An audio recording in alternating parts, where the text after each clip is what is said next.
If you need a bow for your gifts, we've got a great craft for you from one of our library books by Jason Thompson. You'll need an old book, glue, and some scissors. First, rip out a few pages of this book you no longer need. You might recognize this from our craft last time. And cut off any edges that might be sticking out after you've cut.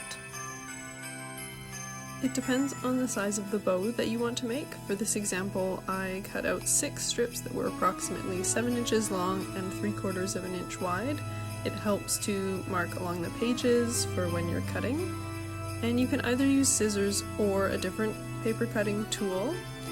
If you're using a paper cutter tool like this one, know that some book pages are more fragile and will tear.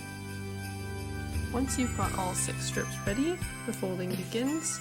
So you can see you're folding it back and around onto the center of itself, sort of like a figure 8 shape. It helps to do it as a test before gluing it down. And you'll want to start by making one larger strip, and then each one after that becoming a little bit smaller.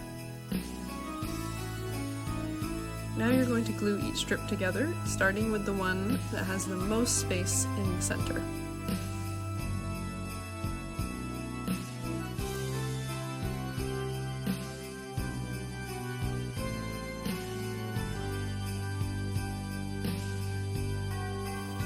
When you're gluing your strips together, you can stop at 5, or you can fit a 6th loop into the middle, depending on your preference of how it looks.